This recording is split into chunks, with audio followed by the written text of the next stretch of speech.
Madam Chair. I was about to call you Honorable Pino. What is the pleasure of the Honorable Pino? No, Parliament, based on the pronouncement to the scope of determination of sufficiency in form. In our rules, malinaw po, a verified complaint for impeachment by a member of the House or by any citizen upon a resolution of endorsement by any member hereof shall be filed with the office of the Secretary General and immediately referred to the Speaker. An impeachment complaint verified by an affidavit that the complaint has read the complaint, that the allegations therein are true and correct of his personal knowledge or based on authentic records. So those are the parameters for determining sufficiency in form. My concern, Madam Chair, is that the Chair mentioned additional matters such as, for example, whether or not the filing of the complaint complies with the one-year bar. Explicit rules on impeachment yon.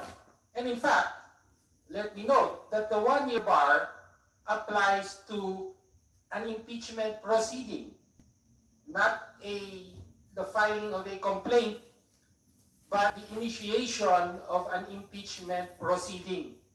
No, kaya po, nagtataka lang po tayo, bakit nadagdagan po ng mga kailangang i-determine ng committee ito at this point, when the rules are very clear. We only have to deliberate whether or not the complaints are verified and whether endorsed by a member of the House, Madam Chair.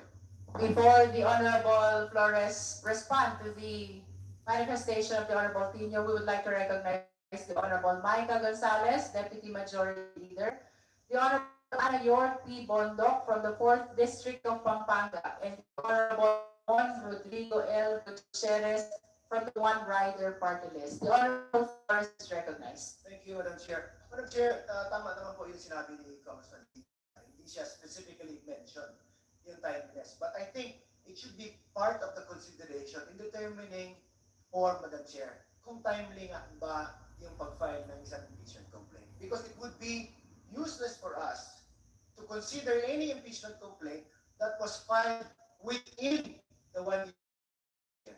And I think it is important that we determine it together with other formal requirements of the impeachment complaint na dapat nga may, kung ako alam ang masunod, dapat part of the verification should include a statement that this complaint was filed outside of the 1 year bar rule if there is because it would be, again, useless for us to determine the validity of the form if we know for a fact that it was filed well within the 1 year rule. Chair, All right? The Honorable Pino. if I may, the Constitution itself says, with respect to this 1 year bar, that no impeachment proceedings shall be initiated against the same official more than once within a period of 1 year. So it speaks of initiation of impeachment proceedings within 1 year being barred. No, proceedings. Hindi po sinabing filing of complaint. And it is very clear in our own rules and in jurisprudence that an impeachment proceeding is initiated not filing of a complaint, but by the referral of plenary of the complaints to the Committee on Justice. Hindi po ba malinaw yun, Madam Chair? So, kaya po, tingin ko, bakit po ginagawang issue ang hindi naman issue? The Constitution, yan po ang pinakamataas, no? E nagsasabi, ang bar for 1 year is the initiation of an impeachment proceeding, not the filing of a complaint. The filing of a complaint does not initiate a proceeding, Madam Chair. So, Madam Chair, please enlighten this representative, kasi nga, lumalabas po tayo sa konstitusyon, no? Sa nais niyong pag-include ng timeliness of filing. Wala naman po ganong rules, Madam Chair.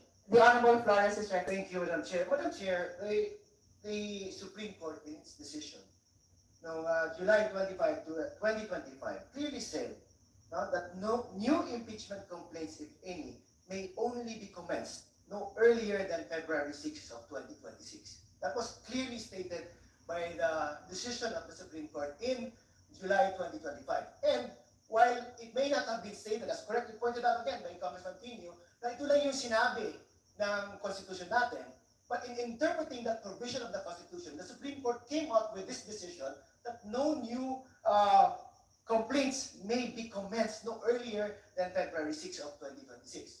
And it is silent on this point on its resolution of the motion for reconsideration noong January 2026 po. Madam Chair. Madam The Chair. Honorable Ridon. Madam Chair. And then the Honorable Shua, and then the Honorable Patiernos, and then the Honorable Suntay. Honorable Ridon, and then Madam Chair. Well, before proceeding further, Madam Chair, I think what the endorsers wanted to do is to reframe the matter, no? That we should not discuss it as part of sufficiency in form. But, and if this is not the situation that they want to find themselves in, I think we have to discuss it as a threshold question. And whether or not their filing is actually barred based on the Supreme Court decision and all other relevant constitutional provisions and rules of impeachment proceedings. No? So is that the pleasure of the endorsers, Madam Chair? May we request the Honorable Pino to confirm whether your concern is only to consider the compliance to one-year bar rule as a preliminary matter instead of including that in the determination of sufficiency in form? My position, Madam Chair, is that the question of timeliness is not relevant at all to these proceedings because the initiation of the impeachment proceeding is well after the so-called one-year bar. Nonetheless, Not on the original decision of Duterte versus House of Representatives, but on the ruling on the motion for reconsideration. No? So, and Madam Chair, perhaps I will. just for clarity, Honorable Pino, would you like to discuss the one-year prohibition period prior to our determination of sufficiency in form? Is that your pleasure? Sabi ko nga, Madam Chair, na-anticipate ko na merong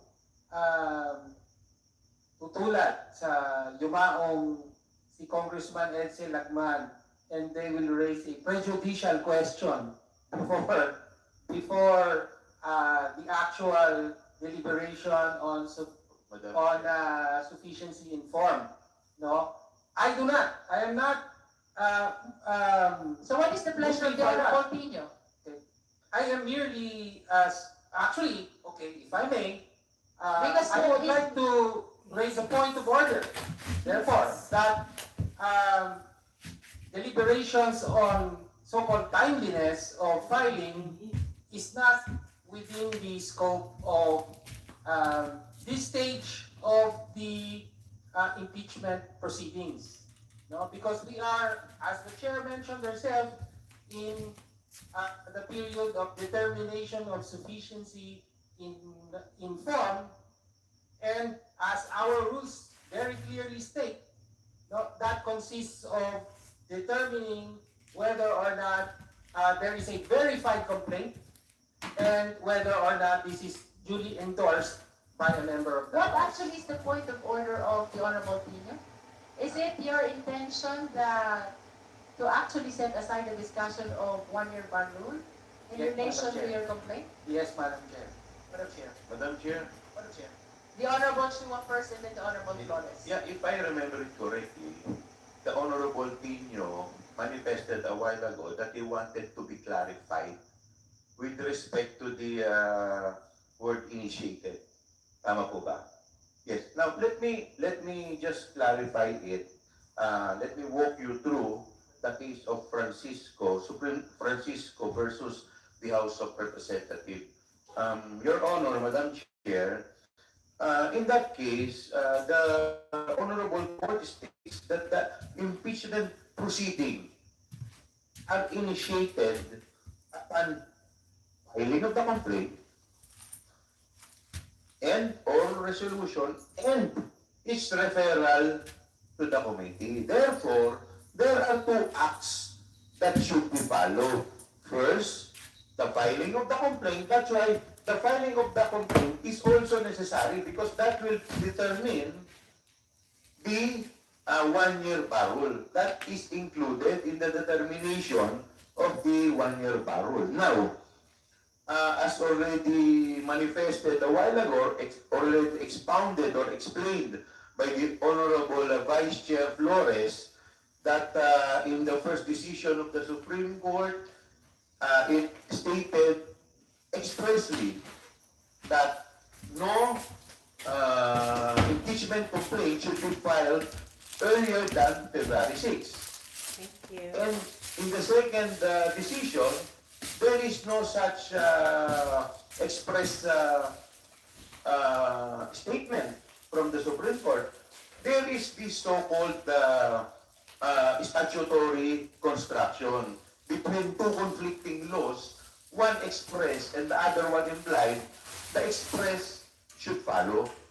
Now, having said that, Your Honor, I believe that it is mandatory and it is necessary that we should first determine if this is filed within the 1-year parole. Why? Otherwise, this will all be inutile, useless. If eventually this will again be used in the court to question the legality and constitutionality of this first impeachment complaint. Into Madam Chair. Is it our intention to hear the discussion on 1-year compliance prior to the determination of sufficiency in court? Yes, Madam Would you Chair. like to raise a motion to that effect? Yes, I would like to move that we discuss the one rule prior to the determination of form and substance. There is to discuss compliance, 1-year prohibition period before we do the determination of sufficiency in substance. Do I hear a second? Is there any objection? Hearing none, the motion is approved. We shall now open the discussion as to the compliance to 1-year prohibition, but in doing so, we will do it one complaint after the other. To start with, we are calling the endorsers of the first impeachment complaint to manifest their position with regards to their compliance to the 1-year prohibition period. A quick manifestation only, because I understand that you have made ample discussions already on that in your sponsorship speech. The Honorable Ko is recognized. Madam Chair. Although, Madam Chair, I'd like to clarify that in our sponsorship speeches, we have not yet taken into consideration the 1-year bar rule. So I'd like to manifest and be able to provide some opportunity to explain it. Yes, please proceed. Thank you, Madam Chair. Madam Chair, it is the position of this representation that the first impeachment complaint and as endorsed by the representatives herein, respect the law that has been provided already. It is in full compliance with the Constitution and is not within and is not violative period of the 1-year bar. I'd like to walk through the different rules and proceedings that are applicable. Firstly, the Constitution provides the overarching work.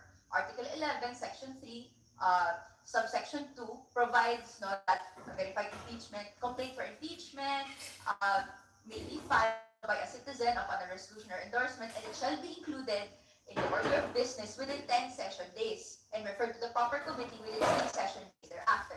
Gusto ko lang din point out that Article 6, Section 16, subsection 3, generally provides then the framework that each house may determine the rules of its proceedings, including the House of Representatives. That's why po may House rules tayo, may specific rules tayo at impeachment proceedings na sinusunod po natin ngayon. To supplement, no, Francisco versus House of Representatives provide. It says that the initiation takes place by the act of filing and referral or endorsement of the impeachment complaint to the House Committee on Justice, no, etc. So, also in response to the argument by the Honorable Representative Joel Chua earlier, which says no, that there are two acts, no, filing and referral, that's true. Pero kung titignan din naman natin sa praktikalidad, no, titignan natin yung date, no, ano ba yung material date dito, it is the referral. No, dito po, here and in other instances, tinitignan kung kailan po nagkaroon ng sisimula ng 1-year bar period. No? And so according to kung kailan magsisimula ang 1-year bar, the pertinent date is referral date.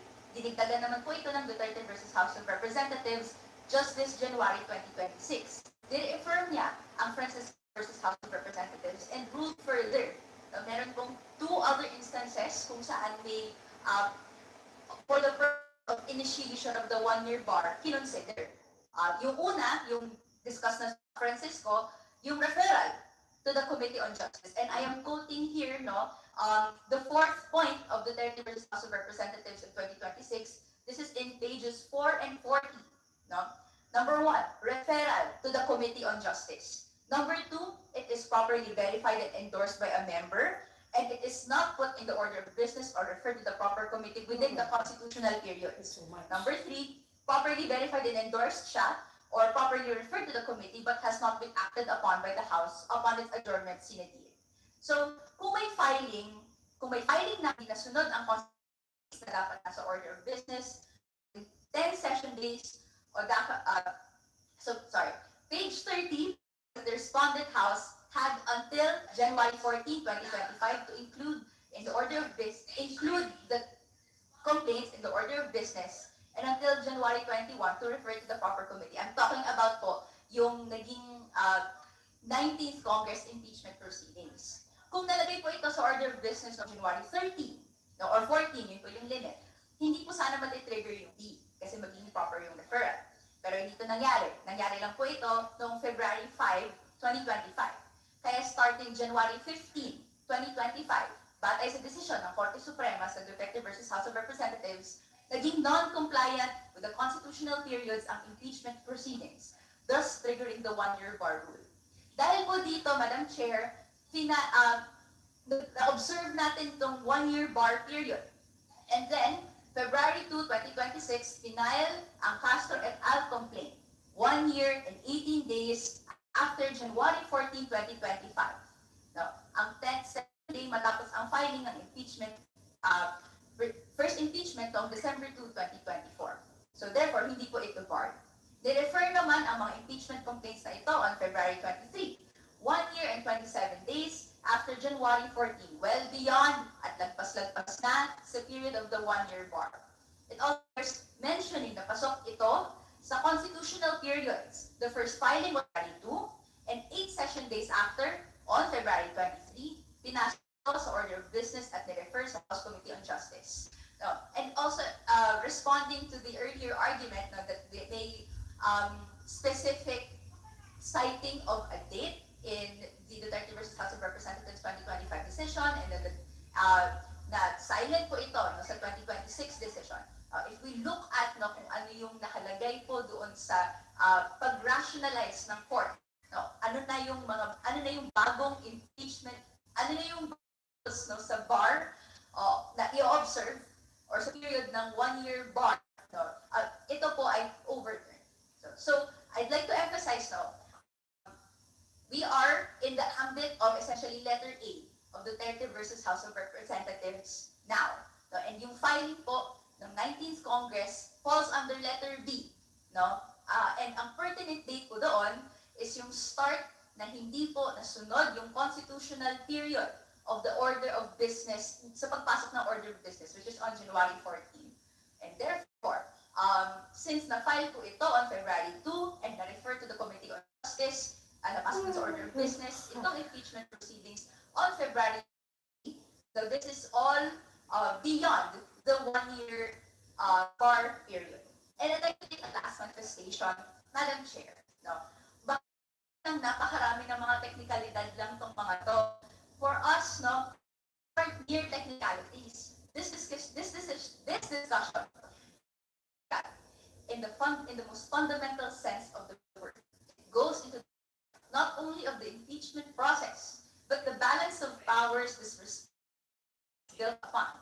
It will determine how the legislative branch will stand on its authority as a separate branch of tayo, at nakita naman natin at tumitindig tayo that this is all initiated and the proceedings are conducted well beyond the 1 year period. No, hindi po dapat tayo matakot sa any form no, of suit na maaaring i-file against the House of Representatives. At tayo ay nag-comply ng mga rules and regulations, hindi lang po ng Senate dito sa House, but also under the Constitution. That's all. Madam Chair. Thank you. I understand that the position of the endorser, Honorable Go, is very comprehensive. So, may I manifest with the same views adopted Madam Chair. At this juncture, we would like to recognize Honorable Chua and then Honorable Rodriguez and Honorable Sunta. Thank you, Madam Chair. Thank you, Madam Manifestation, Madam Chair. Hindi naman po tayo natatakot. We just like to exercise circumspection. So lamang po natin mag-ingat. Lest, ganun na naman po mangyayari. After what happened in the last impeachment complaint, baka mamaya, wala naman po mangyari dito by sheer technicality. Now, having said that, Madam Chair, when we interpret the decision of the Supreme Court in Francisco, we should interpret it as a whole by including the filing. Hindi naman po sinabi dito na or. Ang sinasabi dito, filing and referral. So when you, ibig sabihin po nyon, one, hindi po natin po pwede i-consider yung isa nang wala po yung isa. So dapat po yung pag i-consider po ninyo, para po yung kambal. Lagi po yung magkasama. Yun lamang po, Madam Chair. Thank you. Next is the Honorable Rodriguez. The Honorable Elisa will be called after the Honorable Flores. Honorable Flores is number 6. But before we proceed, just for the guidance of everyone, the first impeachment complaint was filed on February 2. That is prior to the February 6 allowable date of filing as expressly pronounced in the decision of the Supreme Court dated July 25, 2025. The issue therefore which we are deliberating upon is whether or not the first impeachment complaint is in compliance with the 1 year prohibition period. The Honorable Rodriguez, you may proceed. Madam Chair, the definite dates on the impeachment complaint in 2025 is first February 2, the first impeachment complaint. December 2, next December 4, next December 19. Supreme Court decides February 6. However, Madam Chair, in that motion for reconsiderations which we have read, clearly that particular February 6 had been modified because a later decision like an MR will therefore be able to amend and repeal whatever has been stated if it's in conflict with the recent decision. And that is the motion for reconsideration.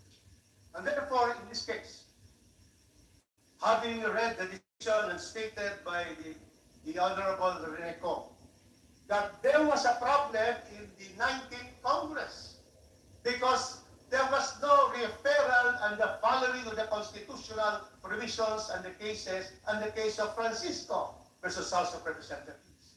And so therefore, in that particular case, the Supreme Court in fact said that the impeachment, the dates that are in the Constitution should not be session days but calendar days.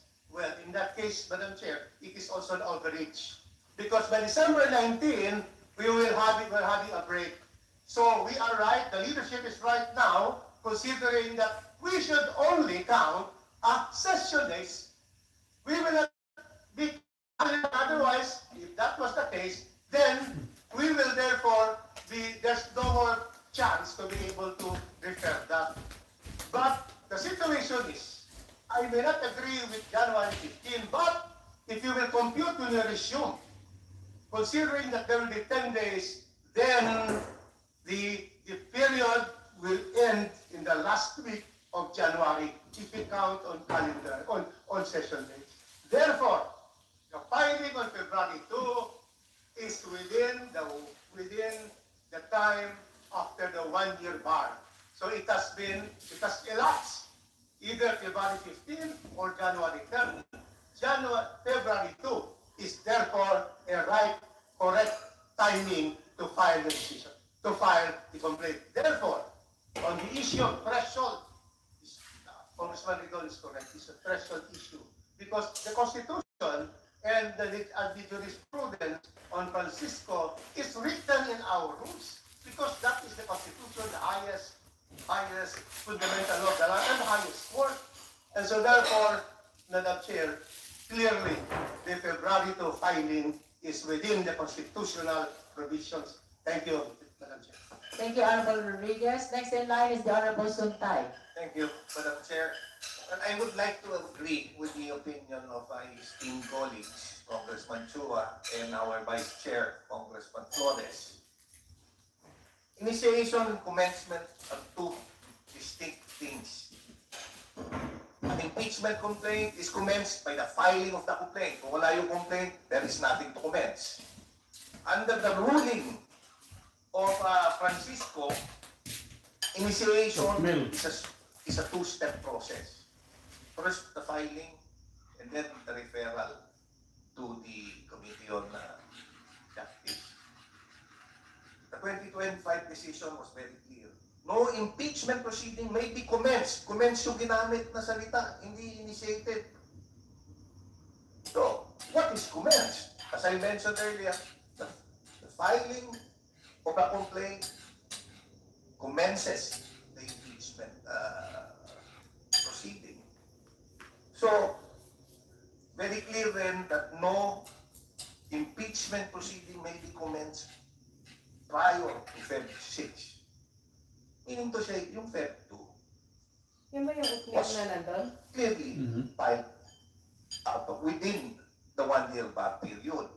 Now, assuming na hindi natin kinukonsider yung 26. Kasi alam mo, yung 25 ruling was very specific. Yung 26 ruling was silent on this matter. So, as we all know, ang controlling dyan is yung specific. If there was a specific date na binigay. Now, assuming na yung initiation yung pinagbabasihan natin, shouldn't the two-step process also be within outside the 1-year period? Kasi ang mangyayari para bang manananggal yan, yung initiation, yung filing ng complaint, pasok sa 1 year, pero yung referral na sa 1 year. So, ano yung magiging decision? I agree with Congressman Chua, hindi naman natin dinidiscount na maaaring sufficient informed, pero dapat pag-usapan kasi baka masayang. Baka later on, itatakbo sa Supreme Court, as sasabihin na Supreme Court, barred yan eh. Then, everything that we're doing here would be for us. Thank you, Madam Chair. Thank you, Honorable Suntay. Next is the Honorable Suwan. Madam Chair, I agree with the position of Congressman Bong Suntay because the Supreme Court in its decision on July 25, 2025 was very clear. It held that no new impeachment complaint against the respondent, if any, may be commenced. The word was commenced no earlier than February 6, 2026.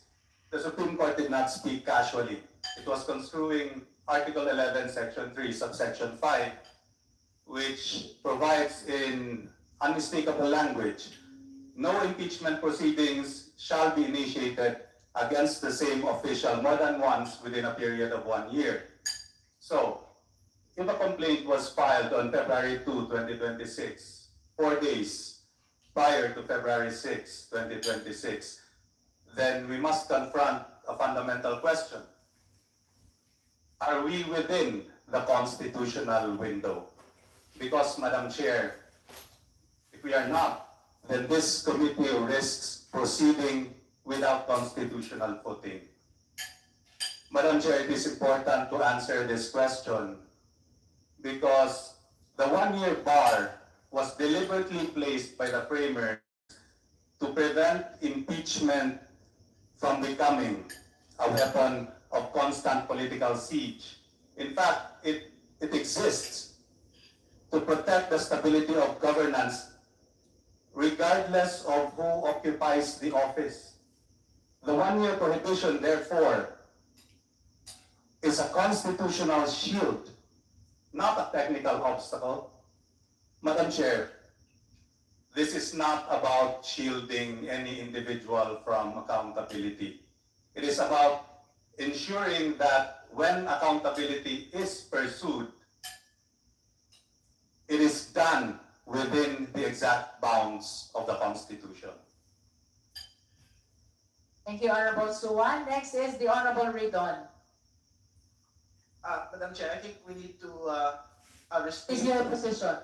No, we have to restate what had been said by the Supreme Court in the resolution itself.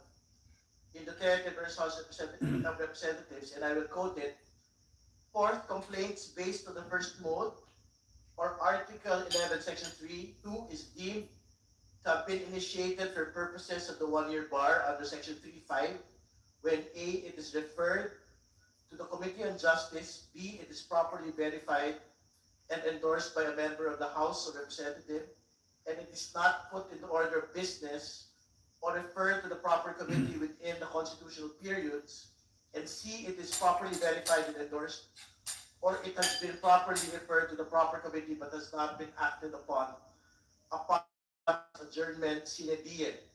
It needs to be stated, Madam Chair, that the first impeachment complaint against the Vice President was filed on 2 February 2026 and was transmitted to the Office of the Speaker on 5/2026 without referral to the Committee on Justice yet.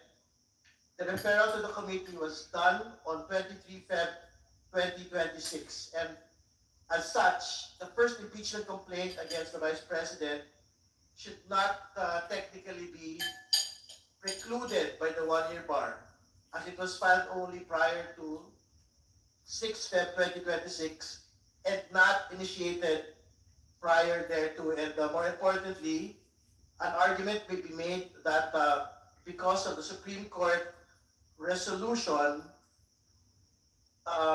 the amendment of the definition of the term session days had basically redefined the periods for initiation, Madam Chair. But frankly, the committee will have to contend with the question on what the Supreme Court decision actually stated expressly, which was no impeachment complaints may be referred on Feb 6, 2026. Madam Chair.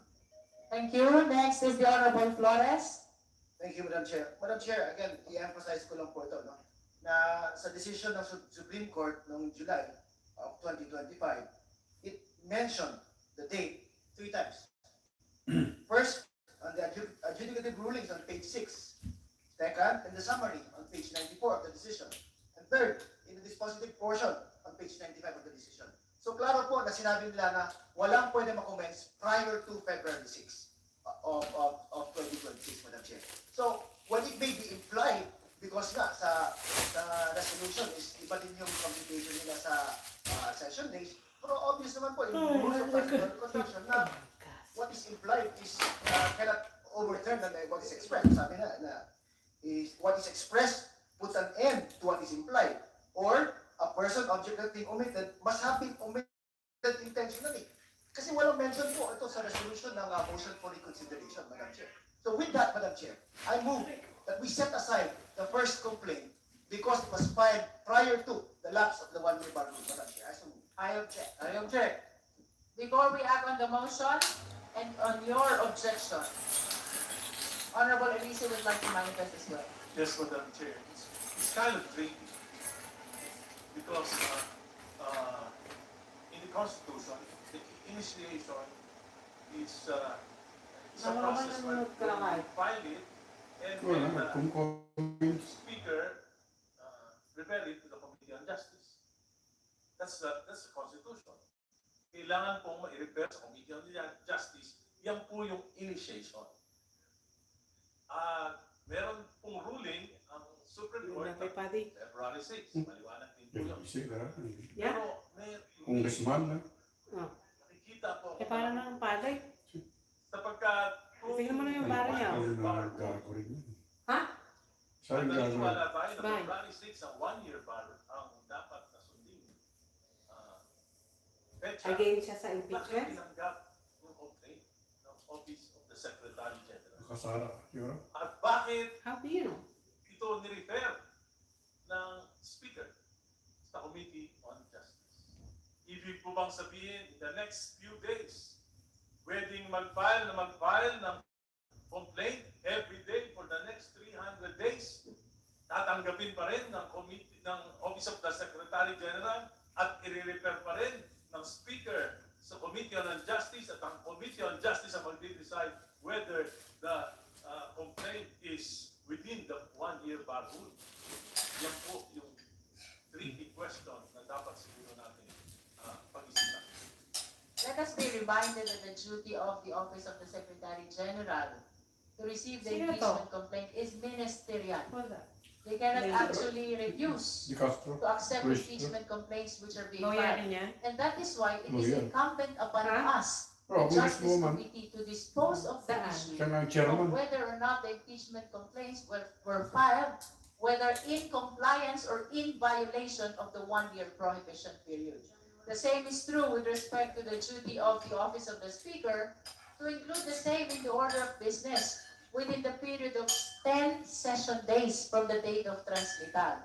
And the same is true as well with respect to the plenary in referring the same to the Justice Committee, Honorable Erice. Meaning, with Madam Chair, that anyone can file a complaint every day in the next 300 days. And it will be accepted by the Office of the Secretary General and it will be referred to the Committee on Justice by the Speaker. That will be the Pangalan rule niya? now. Yes, Honorable Erice. Erice. Thank you. Sino? And we are in the best position actually to address this issue Huh? of whether or not there is a violation Congresswoman or there Luis is Tro. a compliance Luis with the Tro. 1-year prohibition period. Before I call you Honorable Tino, next in line is the Honorable De Lima. Lostro yata? Lostra? Luis Tro. We are reminding the justice members that there's a pending motion already raised by the Honorable Flores. The same has been seconded. We will just be finishing those who raise their hands for the manifestation. And I believe that Honorable De Lima is the last in this line. Thank you, Madam. I objected to the motion. This representation objected to the motion, and I'm compelled to also share my thoughts and share my views on this matter, considering that if we are to apply the contention of some of our members here about questioning the What's the timeliness that is Ilustro? safeguarded within the Luis one-year Tro. bar rule, the filing of the Luis Tro. first, and that also included the filing of the second, which was subsequently withdrawn. Luis. And as an endorser of the second complaint, I've always taken the position that the filing on February 2 was timely. It's within the constitutional deadlines, and it did not Jerbil, did not, Pinky, uh, District, Abanila violate Reyes, the Luis one-year Tro. bar rule. Born So, October 3, since ang 1975, in a pinagtatalunan po Filipino natin dito, lawyer and politician Kailan ba service talaga? Is it of the February representative 6? of Batangas. Kasi sa Taga una, Batangas pala. Sa una kasi, in the January 26 decision, it says the earlier July 2025 ruling's point of reckoning shifts from February 6. It has to be on February 6. Yun po ang nakasabi explicitly doon sa first or sa main decision. But did the January 28, 26 decision move the 1-year bar? My position is yes, in effect, It may not have been as explicitly stated in the discussion about the one-year bar rule, but it is clear to me na ganun po ang epekto. Bakit po? Iniba po kasi nila yung interpretation ng session days. Whereas before, it was supposed to follow our legislative interpretation, not necessarily calendar days, kundi yung kung kailan talaga yung the next yung adjournment nung certain session, and then it will be resumed in another new session day. So it does not necessarily cover or involve a calendar day. But in the February 28, 2026 resolution denying the MR, naiba na po. Naiba na po. So dahil nga doon sa iniba nila yung definition ng session days as calendar days when the House is actually in session, the Supreme Court in effect or actually recalibrated the point at which the one-year clock begins. So under the definition, the earlier July 2025 ruling's point of reckoning shifts from February 6 to January 21. Bakit ho January 21? Kasi ito po yung referral to the committee. The filing was earlier. If I'm not mistaken, was it January 14? No, January 14 is the inclusion in the order of business. But the referral was in January 21. So, by counting session days as calendar days when the House is in session, the one-year bar would expire by January 21. Therefore, the earliest that a new impeachment complaint against VP Sara Duterte can be filed with the House is January 21, 2026. Hindi po kasalanan ng mga complainants na they relied on the latest redefinition, reinterpretation by the Supreme Court, which was also made the basis of denying motion for reconsideration. It would be fundamentally unfair na kung i-apply pa rin natin, ang i-insist pa rin natin is the original date of February 6. It has been moved because it's the Supreme Court itself that recalibrated everything about the definition of session days. Napaaga yung reckoning point. So why fault the complainants by saying that is now violative of the one-year bar rule when that is not their definition initially, but they had to follow. They followed the court. They complied with the constitutional timeline as interpreted by the court. They acted in good faith, definitely. Walang masama sa pagsunod sa pinakahuling interpretasyon or interpretative ruling o doktrina ng Korte Suprema. So I agree with both the Honorable Representative Rufus Rodriguez and also the Honorable Representative that it should not be January 6, but the earlier date as a result, a necessary consequence of the Supreme Court's redefinition and recalibration of what the session days actually mean. We may not agree. I myself do not agree, but we have to follow that because that is the latest interpretative ruling. As I said, it would be fundamentally unfair for the complainants of the first. Kung nandito pa nga po yung second complaint, kung hindi pa na-withdraw, I will still be taking that position. Maraming salamat po. Okay, our parliamentary status is, there is a motion to set aside the first impeachment complaint in view of the violation of the one-year prohibition period. And we have expressed our positions on the matter. Madam Chair. Meantime, we will be suspending for 2 minutes.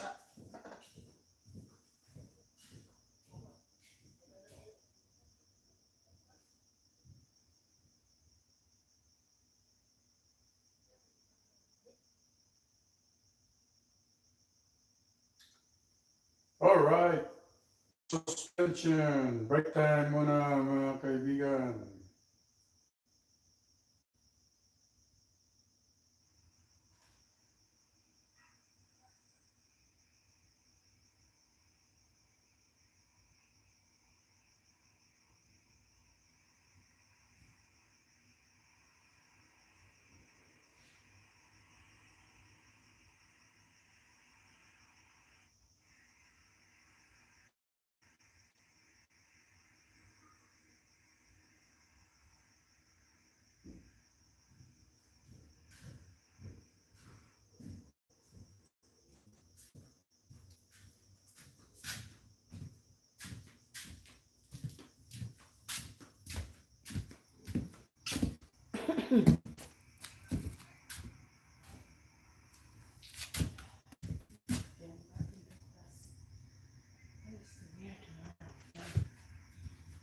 Okay. Oops.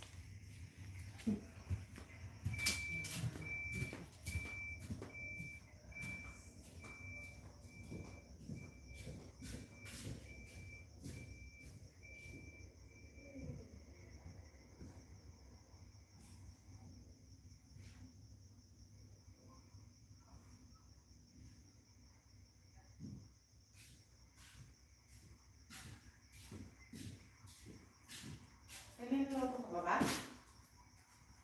Close mo na yung ano? Window, right? Kabali na. No.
The meeting is resumed.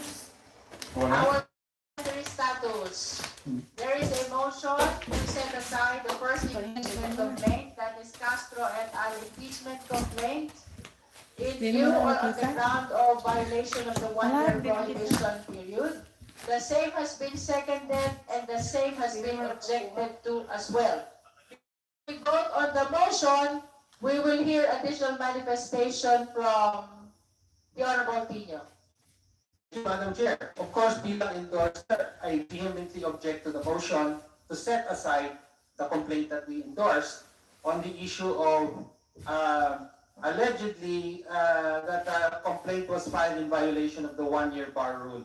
Madam Chair, sa motion ni kagalang-galang na Keith Flores, ay binanggit ko niya, tama, no, sinayad niya at nakatungtong ang kanyang objection sa naunang ruling ng Supreme Court in Duterte versus House of Representatives. Sabi niya, 3 beses nga daw binanggit sa decision na yon, yung February 6, 2026 deadline, no, for the one-year bar, no. Let me cite just the third and last instance. Let me quote the third and last instance where that decision mentioned that date. Sabi rito, new impeachment complaints against the respondent, if any, may only be commenced no earlier than February 6, 2026. Let me emphasize the word used by the Supreme Court. May only be commenced. No? So ang punto po natin dito ay gumagamit ng bagong lengguwahe ang Supreme Court. No, the one-year bar rule, as we established earlier in the Constitution, speaks about initiation of impeachment proceedings. Yun po ang pinagbabawal. Ngayon naman, may bagong formulasyon ng Korte Suprema. Sinasabi niya, new impeachment, new complaint may only be commenced. No? So, bagong, in effect, this is a new rule. No? With respect to when an impeachment complaint may be filed in a timely manner. Meron na pong konsepto ng commencement. Sa rules po ng House, no, wala pong anumang pagbanggit sa issue ng commencement. No? Kaya po, tingin natin, hindi po nag-a-apply ang ruling na ito sa proceedings ng House on impeachment. Ang gusto ko lang pong ipanawagan sa komite at sa no, ay malinaw na separate and co-equal branch of government ang Kongreso at in particular sa House of Representatives nakakargo ang impeachment bilang pinakamataas na proseso papanagot sa mga pinakamataas na opisyal. No? Kanina, sinabi po ni Representative Chua, mag-ingat na lang tayo. Baka mamaya, kapag inalaw natin ang first complaint, ay dali na naman ito sa Korte Suprema at baka mabasura pa. No? Ang hamon ko po at panawagan sa committee at sa buong House ay huwag po tayong matakot sa sarili nating anino. Panghawakan po natin ang sariling rules ng House on impeachment. Tayo po ang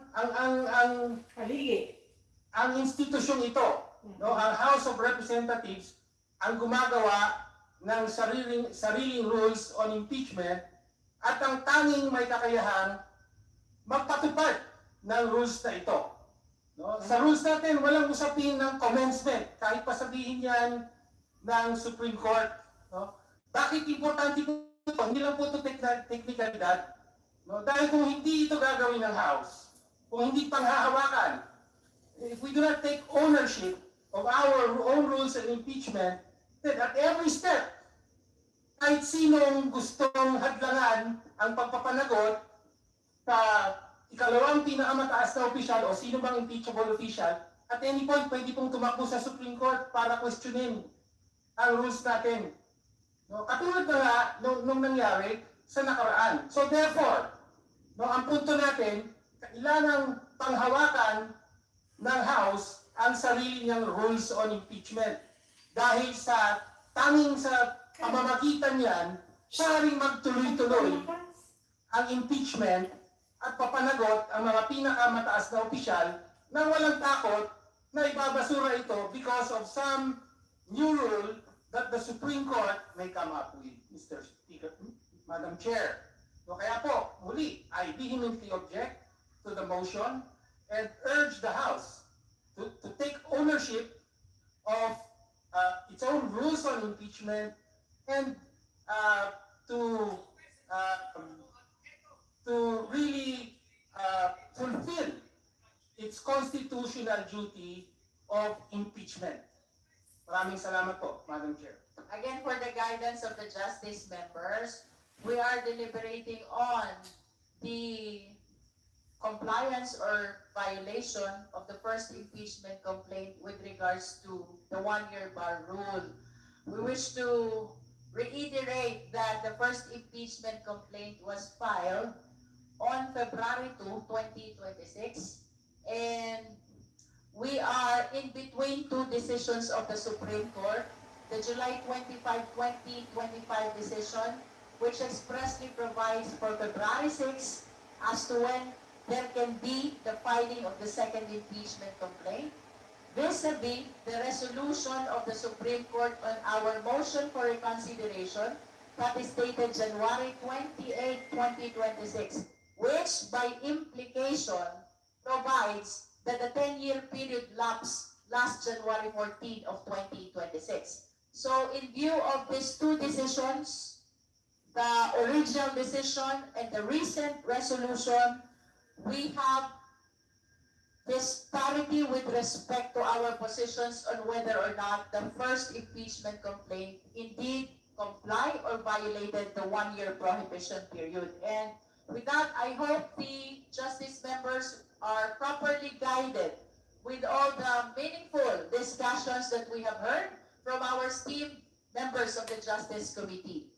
Soon we will be voting, but before we proceed to that, will the third endorser wish to say something about the compliance to 1 year prohibition? Yes, Madam Chair. Yes, we will proceed, Honorable Ilago. Yes, ang representasyon na ito ay isa rin sa mariin na tumututol sa motion na iset aside ang verified impeachment complaint na ating na-endorso. Matagal nang naghintay ang mga complainants. Marami ho dito ay kabilang din sa mga nag-file ng impeachment complaint batay sa betrayal of public trust noong pang nakaraang taon. Sila ho ay matagal na naghintay at matagal din na nagtitiis doon sa mga opisyal na pilit na tumatakas sa pananagutan. Dahil ho sa kanilang paninindigan, sila rin ay masusi na nag-aral noong naunang desisyon ng Korte Suprema hanggang doon sa motion for reconsideration, hanggang doon sa pinakahuling desisyon na nag-move itong one-year bar rule. Na kaya po isang malaking injustisya ang hindi paninindigan ng House of Representatives sa sarili niyang mga rules, sarili nitong mga proseso pagdating sa pag-handle ng ganitong tipo ng napakahalagang mga proseso para sa transparency, para sa accountability at pagtitiyak na ang bawat piso ng pondo ng ating bayan ay nagagastos talaga para sa kapakinabangan, para sa mga kailangan ng tao. Kaya, Madam Chair, isa rin po tayo sa mga nakikiusap, nananawagan, na huwag tayong mangamba, bagkos tayo ay manindigan, panghawakan natin ang ating sariling house rules pagdating sa pag-handle ng mga impeachment proceedings at makita natin at marinig masama ang lahat ng mga complaints sa didinggit ng komite na ito. Maraming salamat. We've heard already the three endorsers of the first impeachment complaint.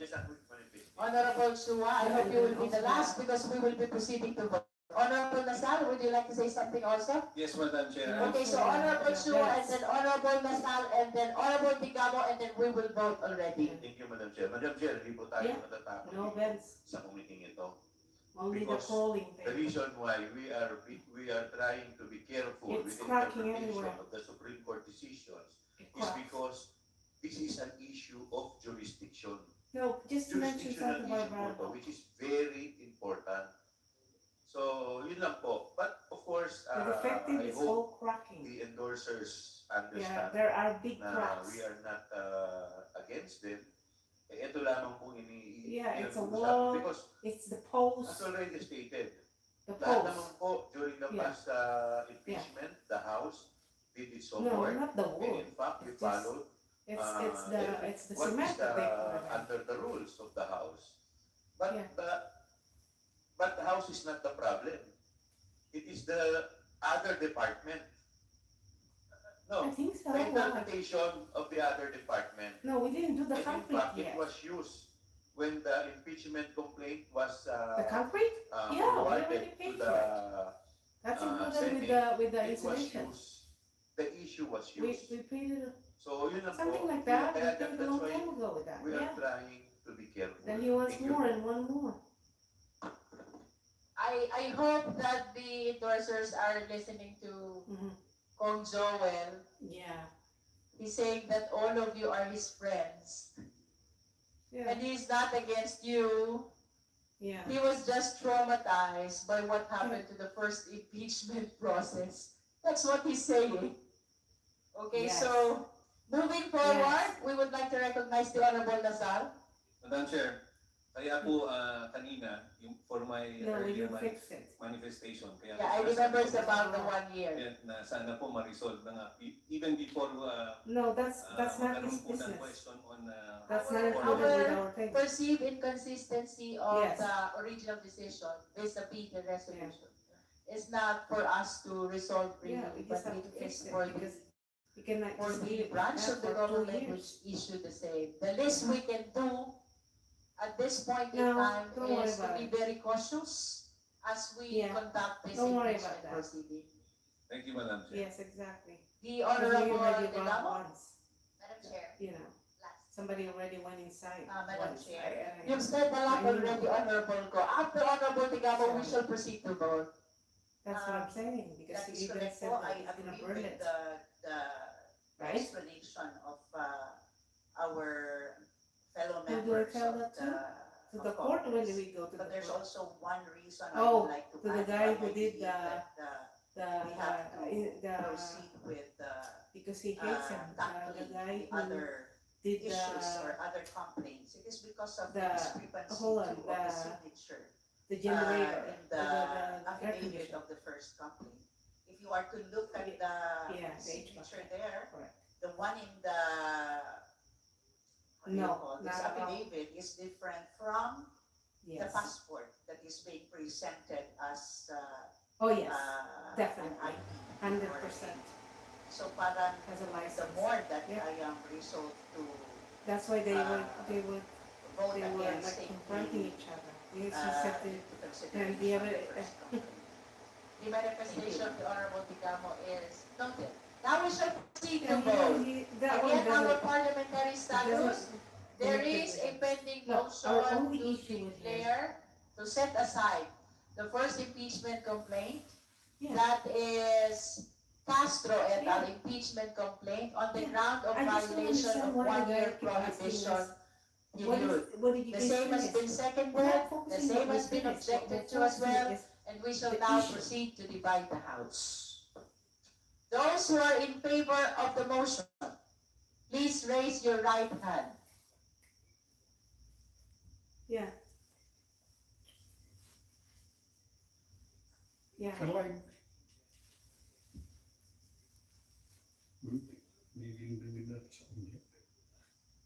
yeah, I know.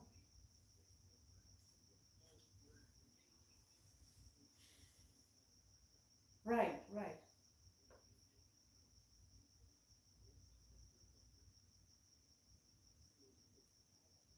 Yes. You may now put down your hands. Those who are not in favor of the motion, please raise your right hand.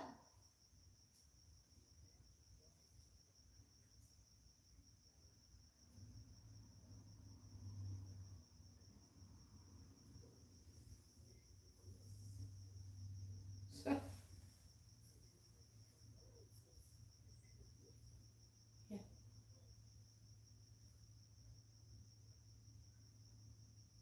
You may put down your hands.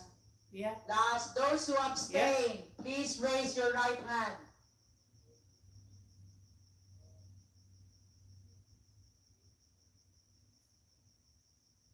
until we complete it.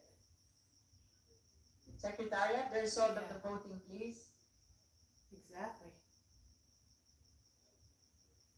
Nope, not at all.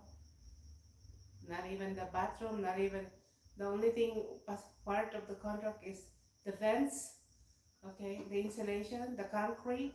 With And 22 votes in the affirmative and 10 votes in the negative, with 0 abstention. The chair set aside the first impeachment complaint, the Castro et al. Impeachment complaint on the ground of violation of 1 Any year problem? prohibition period. So moved. Yeah, no one fixed the vents. The Honorable Go. Point of clarification. Yeah. only. Come again? A point of clarification. Yes. What is your point of clarification?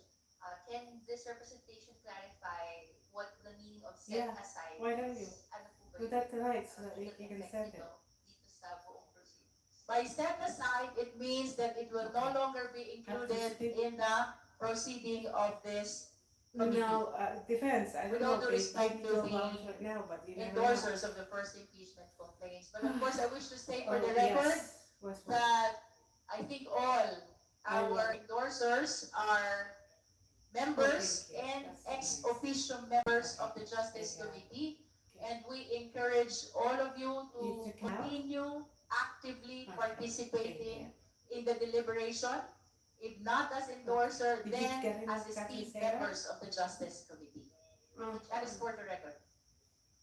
Yeah, We shall but you now have to proceed take him out. To our determination in form, because of the withdrawal of the working second tomorrow impeachment also? complaint and the setting aside of the first impeachment complaint, So when is it it now working? appears that there are only two impeachment complaints.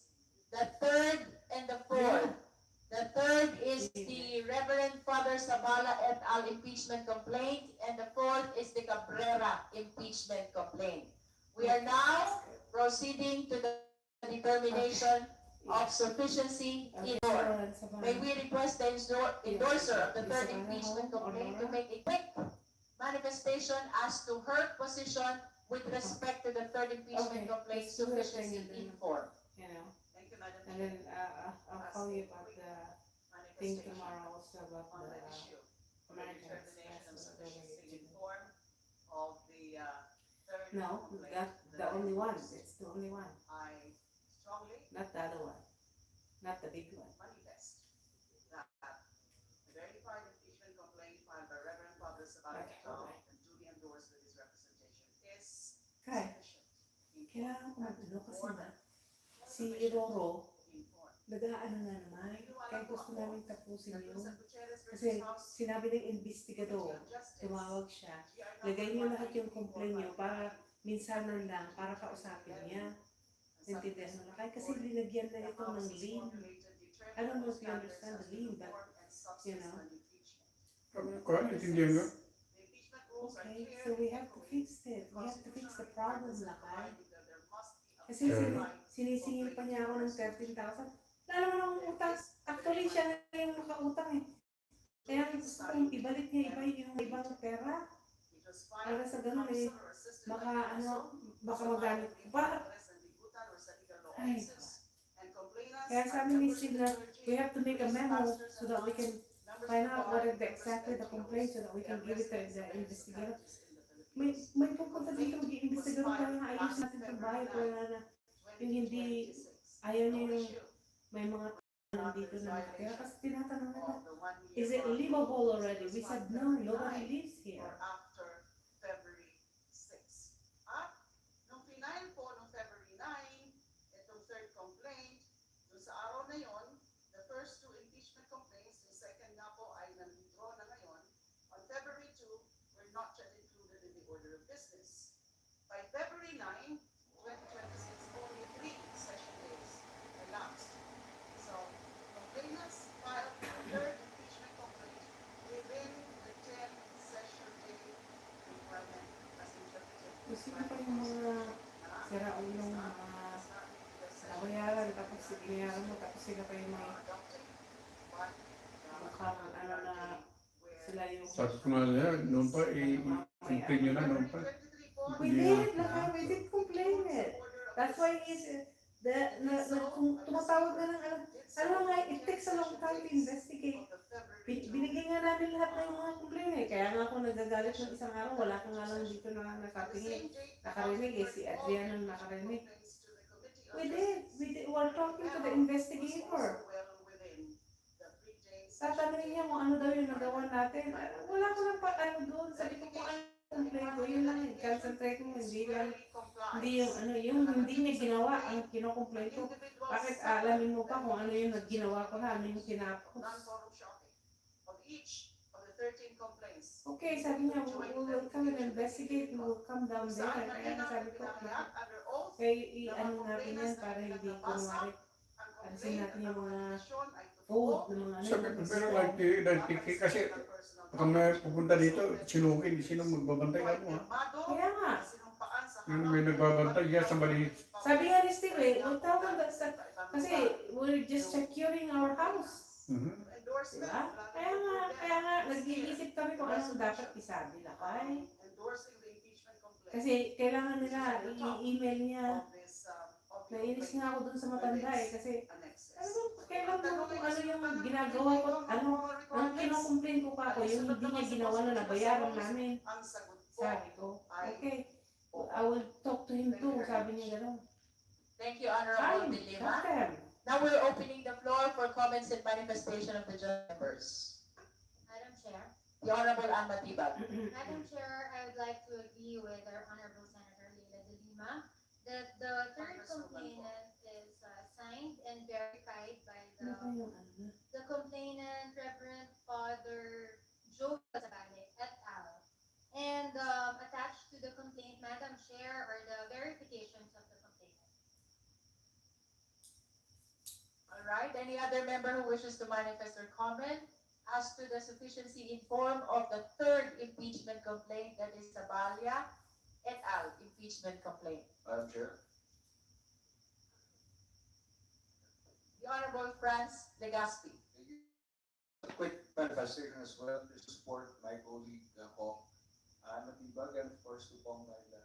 I think it's quite clear to everyone here that the form is sufficient in the sense that it complied with the verification requirement, it complied with the rules that we have, specifically section 3 of Rule 2 of the impeachment proceedings, particularly upon the complaint earlier. It's clear it fulfilled the requisites, basically that the clients are the complainants, the clients had read and understood the complaint, that more importantly that they are based on true and personal knowledge or authentic records and documents. So aside from that, I also like to highlight that there is compliance by the clergy and the other people's organizations here. And that this complaint clearly, as mentioned by Bob Liner earlier, was properly endorsed by her office by a resolution as well. So thank you, Madam Chair. Thank you, Honorable Legaspi. Any other member? Honorable Chua? Thank you, Madam Chair. Madam Chair, I would like to share the observation of the endorser, Honorable Laila de Lima, that the third impeachment complaint has faithfully complied with the Supreme Court's ruling and the pronouncement on impeachment. I totally agree that it is within the period that's provided, and in fact, it was filed on February 9. It was included in the order of business on February 23, and on the same day, it was also referred to the Committee on Justice within the time frame as provided by the Constitution, by the rules, and by the Supreme Court's decision. Thus, it is my view that the third impeachment complaint complies with the jurisdictional requirements when it comes to the issue on 1-year parole. And hence, it's timely filed.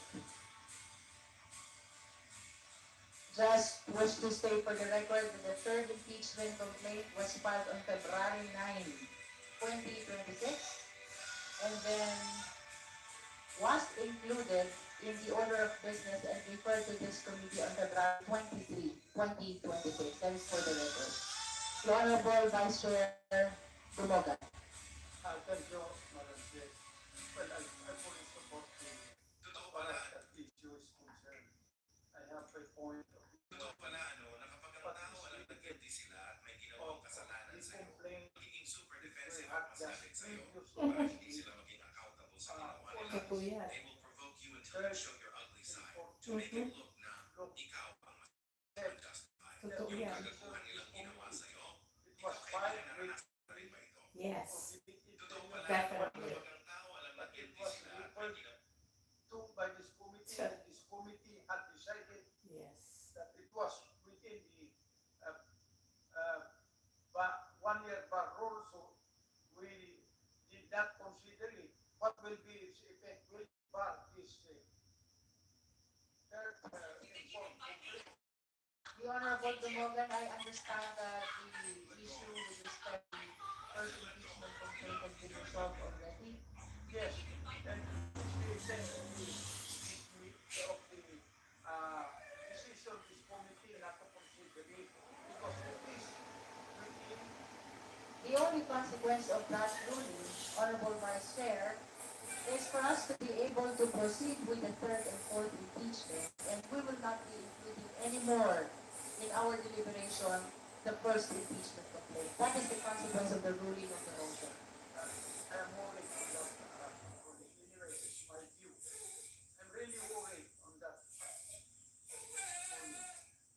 Madam Chair, The Honorable Dilima. just clarify.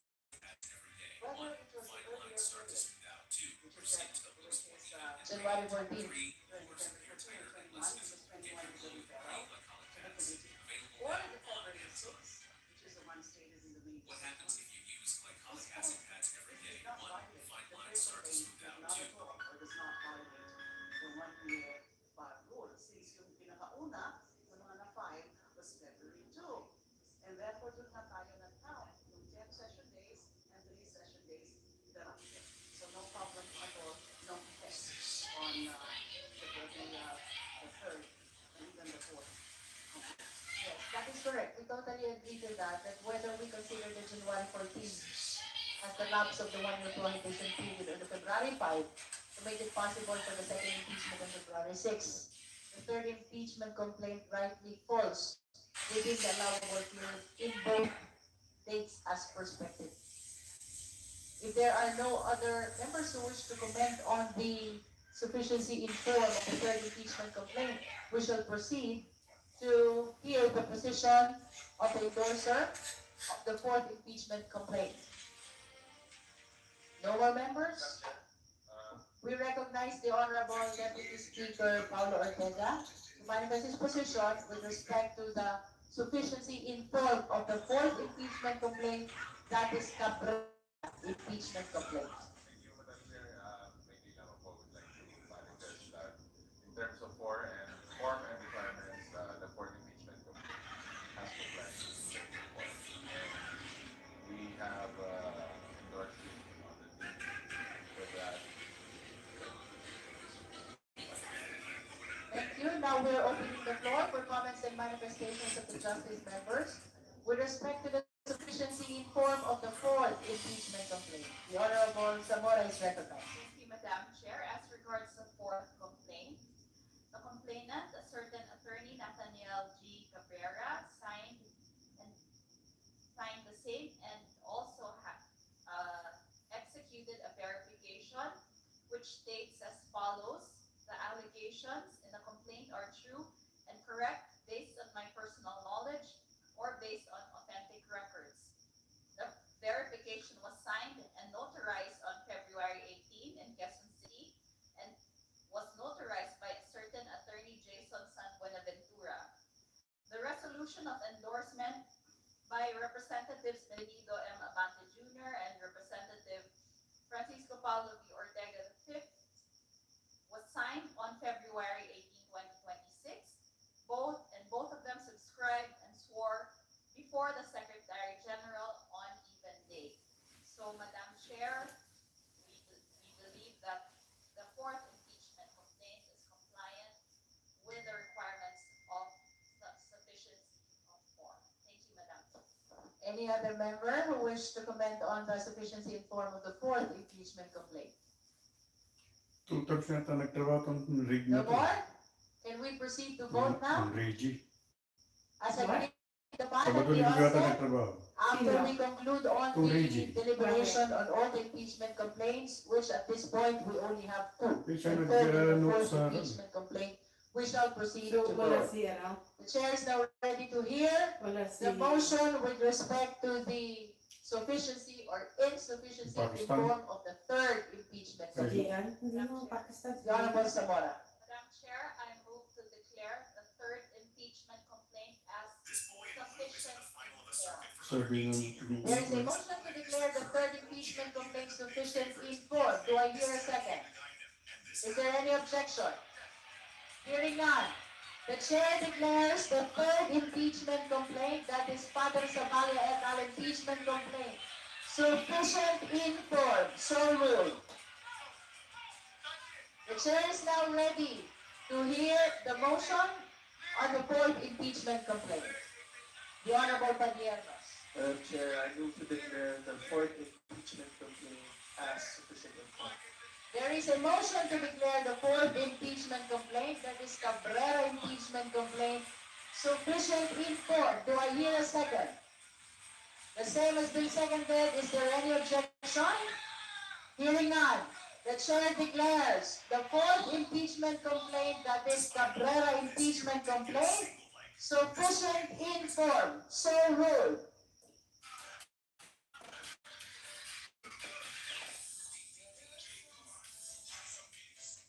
Madam Chair, The Honorable Marcoleta.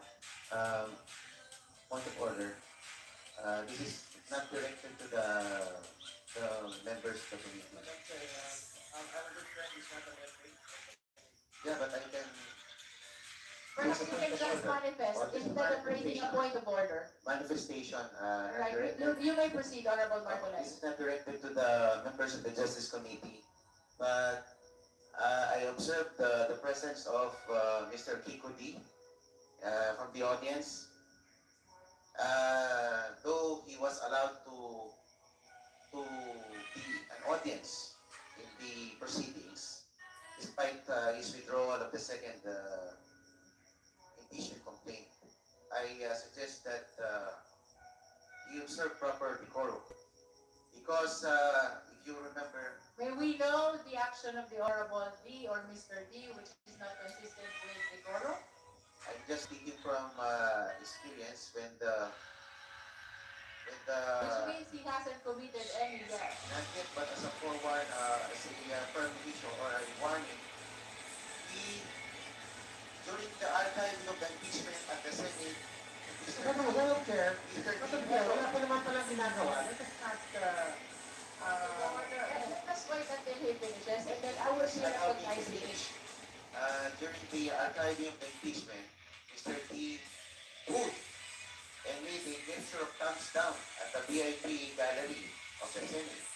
Alright, Honorable Marcoleta, but it is apparent To that proper decorum. the Honorable D hasn't committed anything yet, which is not consistent with decorum. Would you like to say something, Honorable D? Yes, Madam Chair, it is completely improper for a colleague to raise that matter. He has not cited any act of misconduct as stated in the report of Mr. Ortiz. And Would you like to make a motion to that effect? our motion is to strike out. Second, Madam Chair, there is a motion to strike out from the record the manifestation of the Honorable Marcoleta. The same has been seconded. Is there any objection? Hearing none, the motion is granted. The manifestation of the Honorable Marcoleta is hereby ordered stricken out of the record.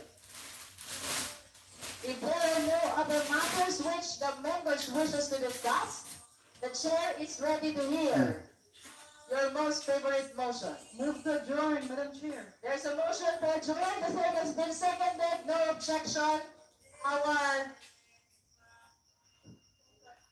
Our meeting is suspended until tomorrow, 10 o'clock in the morning. Madam Chair, you have to correct the motion.